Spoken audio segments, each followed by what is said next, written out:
Hi everyone, welcome back to the House of Floss and Fluff. My name is Carrie. Thank you guys for joining me. Today is Wednesday, September 14th, and I am back with my monthly stitching update. So I hope everyone out there had a really good wrap up to August. Hope that September has started out well for you guys. Things here are going pretty good. It's just kind of normal. We're back to the normal routine of school, work, that kind of stuff. Kiddo's doing pretty good with school. Seems to be enjoying his classes, you know, for the most part. So, I mean, as much as he's going to enjoy them, but he seems to be doing okay. Other than that, not a whole lot exciting is going on. Lucy, our Newfoundland, got groomed yesterday. Well, I mean, she gets groomed every month, but so she's all fluffy and pretty and tired. It always makes her really tired, so she's usually worn out for the day or two after. So yeah, other than that, the only, like, I guess, excitement that I didn't even realize was this past weekend. It is officially now a year since we adopted the kittens. So I'll insert a little picture of their little fluffy butts there, but I mean, I have pictures of them everywhere. They usually, I usually put pictures of them at the beginning of my videos and then pictures of Lucy at the end of my videos. But they have officially been living at our house now for a year. So they're doing good.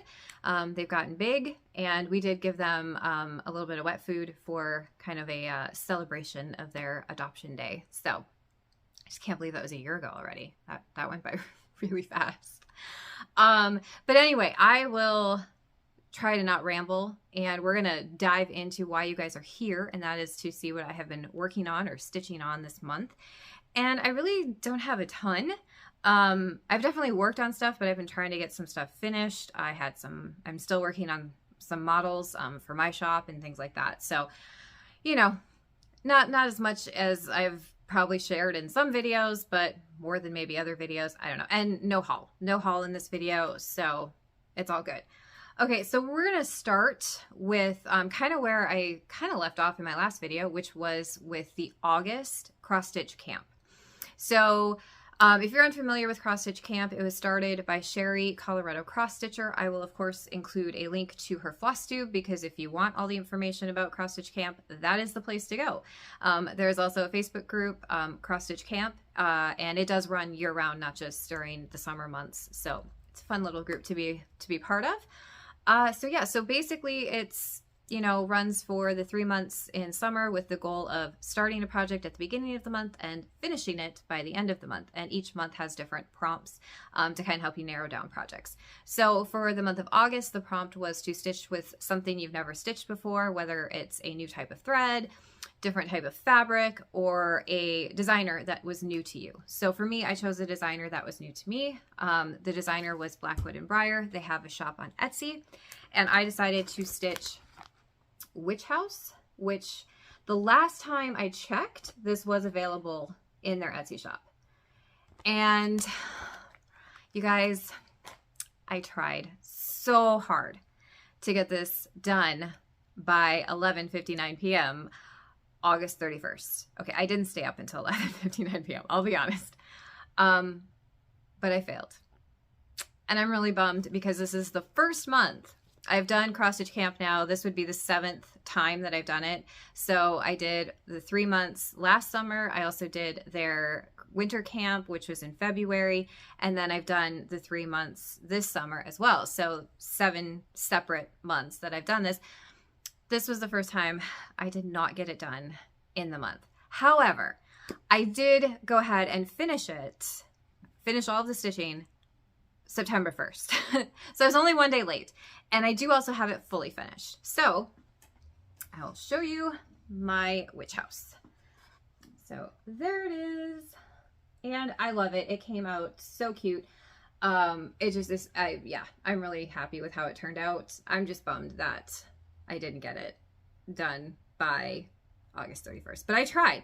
If you follow me on Instagram, I was posting in my stories as I was about every couple hours showing progress, and I did get close. So I had pretty much everything done except for the bottom words here.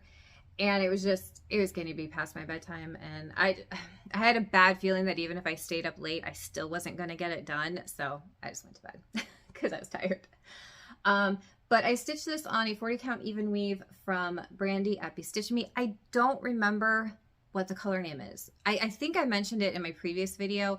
I've put this stuff away now, and I thought I had saved the tag because there's still a good chunk of fabric left over from this project. I thought I had stuck it with that, and I didn't. So, yeah, I know, I don't know. But it is a Brandy. It is one of her fabrics of the month, and it is a 40 count even weave. And then as for colors, I did actually use most of the called for colors. The biggest change that I did was in the house. So you can see the called for in this was a Nina's threads called Soot, and I could not find the Nina's threads. I don't know if they're not available anymore. I just maybe wasn't looking in the right place. I don't know. So I used the DMC conversion, which was the DMC 53, which is the variegated black gray. Otherwise, I used most of the called for colors, but I'm super happy with how it turned out. And then the board, this came from Walmart. It's over in their craft section with their unfinished wood pieces. I just painted it a very dark green. I think the paint was called Avocado, but I'm not 100% sure. Anyway, so I just painted it the dark green, distressed it a little bit. There is, I did wrap it with some twine and then use the green raffia as a bow with a little spider web kind of button. It's a flat back button. There was nothing on the back of it, but I used that as the center. And so very, very happy with how it turned out. And then I did burn the edges. I wasn't sure how I was going to mount this onto this board. I bought the board as I was starting to stitch this, figuring it would fit on here. And it would have, even if I had laced it and put like another fabric piece behind it. But I was just like, I kind of started looking at it when it came to when I decided to finish it that day. I was looking, I was like, oh, if any piece called to have the burnt edges, it's this one. And so I'm glad I did it. But it turned out so cute. I'm happy I have it done. I'm just a little disappointed that I missed a month now. So I was very proud of the fact that I had completed every project, and yeah. Oh well, oh well. At least I wasn't too far off. Okay, so I did finish another whip. So I pulled out Zombie Frog. It was designed by Kathleen Burlew, and it's from the Halloween issue, the 2021 Halloween issue of Just Cross Stitch magazine. And I know it's black and white, but he was cute. I started him last year, and I don't know. I think I just ran out of steam on Halloween stuff, or I got busy with, I don't know. Oh, that's right. I started getting obsessed with stitching everything related to witches, and so he kind of got put to the side. But isn't he adorable? He turned out so cute. So this is a 40 count linen. I don't know. It's probably a seraphim. I'm not positive. It's kind of a greenish color. I don't know if it's going to show up even on camera. It's really kind of pretty. And I did use, so the called for threads in this were Sullivan threads. And I went through and I converted all of the Sullivans back to DMC. And I used most of the called for colors. So most of the Sullivan's equivalent of DMC, I used most of those. If that makes, I hope that makes sense. I don't know. I used most of what would be called for DMC. I did change a few things just because either I didn't have them or I couldn't. I must not have had them, because I know I converted the whole thing from Sullivan's to DMC, but very cute. And I would have used Sullivan's. I just didn't have all the Sullivan's colors that were called for. So I don't mind Sullivan's thread. But I'm so happy with him. He's adorable. Now I got to figure out how I'm going to fully finish him. At first, I thought about turning him into a pillow, but I have a lot of pillows. As you can see, it is fall. I put out all the fall stuff. I waited this year until September 1st. I made it till September 1st this year, but I got a lot of pillows. So I don't know if I want to turn him into a pillow or if I want to try something different. I don't know. We'll see. We'll see. Hopefully inspiration will strike and I'll get a great idea. Okay, so next I'm going to go into a couple new starts. So this one is from the most recent issue of Punch Nail Primitive Stitcher magazine. It's from Luminous Fiber Arts. It's called Halloween Parade, and I have the PDF version of the magazine, so I will insert a picture of the model here. And I'm stitching this on a 40 count even weave from Brandy The color is Willow. I pulled out the tag this time, you guys. And so that is my start on it. And I changed, I am not using, I think the called for was Weeks Onyx, or you could use, you know, 310 DMC Black. I don't know if it's going to show up on camera. I actually picked a dark green, and that is what I'm going to stitch this in. Now, the thing that I have not decided, because if you saw the model picture, the next part of the parade here is a pumpkin. And I'm trying to think, do I want to stitch the pumpkin in like a dark orange? Or do I want to keep it all monochrome? I don't know. I'm having a hard time deciding, which is why I haven't actually moved on to the pumpkin yet, because I can't decide. And I am stitching this one in hand. So I forgot to mention that. I actually started stitching this in hand. So I put it in a hoop, and I think I've talked about this in a previous video, that lately when I've been putting my projects in hoops, I don't know if I'm putting them in incorrectly, if I'm just stretching them, I don't know, but they've been coming out skewed. And so they're like leaning to one side a little bit, and it can make finishing a little bit of a pain in the butt. So I took this out of the hoop and I started to stitch it in hand. I did try the sewing method from Teresa, Kitten Stitcher. I'll put a link to her Flosstube. She's got a fantastic tutorial on the sewing method, and I definitely did use the sewing method for parts, and then I kind of went back to just my normal stitching, which is kind of, you know, just poking down, pulling through, you know. But it worked well, and I don't think it slowed me down at all. I think I stitched just as, you know, quickly, or maybe just as slowly as I do in a hoop. I'm not a fast stitcher. But I did like the sewing method. I did like stitching in hand on 40 count, because it's only one strand of thread.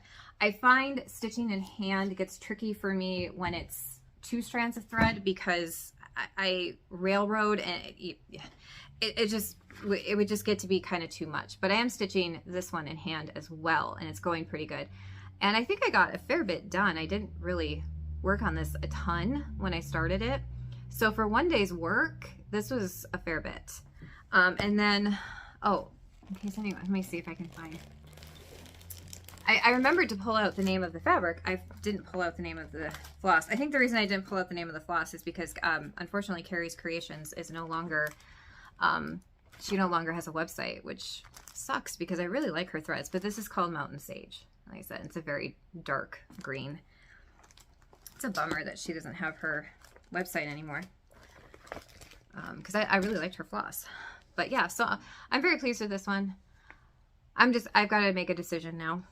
Do I go ahead and do an orange pumpkin, or do I stay monochrome? I don't know. I like monochrome patterns. It kind of hit me when I was stitching, and I'm like, maybe I should do a dark pumpkin. Maybe I should do a dark orange color. I don't know. Okay, and then another new start. I couldn't help myself. I wanted to start another one of the acorns because I just love these. I have one finished back here. I don't know if he's, yeah, he is right here. And I just love him. That one is this one here, the crow. So I went ahead and I started the squirrel. I also picked up most of the called for DMC for these patterns. So I kind of was like, oh, I should use them, right? Okay, and so that is the start of my squirrel. Not a huge start. Again, I didn't get a ton of stitching time. This was kind of like a last minute thing that I decided just to pull out and get started on. And I normally do not leave my projects in the hoop. I just left this one in the hoop because I did intend to get back to it fairly quickly, and I wanted to honestly get it finished fairly quickly. So I am using the called for DMCs so far. I haven't made any changes. I don't know if I will make changes in this one or not. I don't know. We'll see.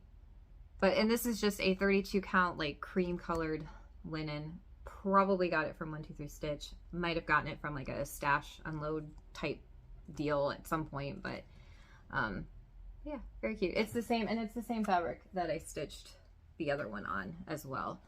So I do like that. Okay, so that is like legitimately everything I've stitched on aside from my own models. So I think I don't know if I showed this one in my last video. I might have had it stitched. This was the Halloween Biscornu, and I did go ahead and I got it finished. So I made it into an actual biscornu. It is put together, turned out really cute. Pattern is available in my shop as a PDF if you are interested.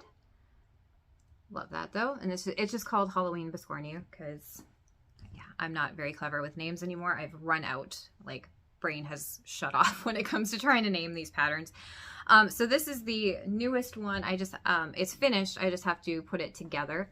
It is also available as a PDF in my shop. It is called Brooms for Sale Biscornu. I've had it called a couple names, and so when I was working on it, and so it took me a second there to remember what I actually named it. But it's got the building where the brooms, you can buy your broom, and it's got all of the witches that now have their new brooms. But I love it. I think it came out so cute. I say it in every single time I show a pattern, every single time. This one is like my new favorite. It's just, it is. No, I have to say, this one is still one of my favorites. I'm just very happy with how it turned out. I think it's really cute. Honestly, I love them all, but very, very, very cute. And then this is the back. So both pieces of fabric are 14 count Aida that I hand dyed a while ago. And I did again use all DMC.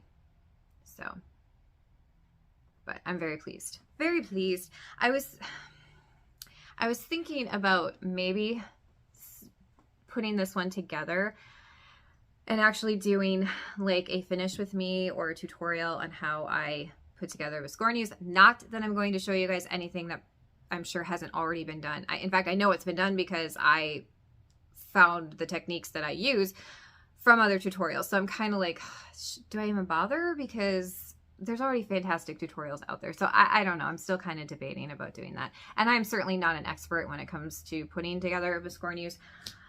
I've just had to put together a lot of them because I've designed so many of them. But like I said, so Brooms for Sale is available in my Etsy shop as well if you are interested.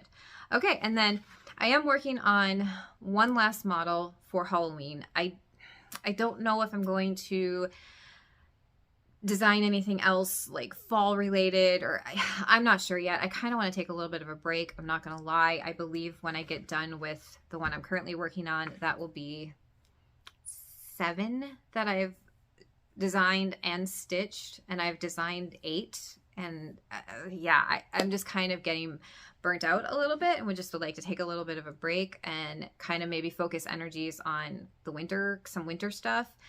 I don't know. We'll see. But I love fall. That's the problem. I love fall and I love Halloween. And so like those kind of ideas, I think, come a little bit easier. So, you know, no guarantees. There might be more. I don't know. But like I said, so this is the last one. So because it's my pattern, no one freak out because it is my pattern.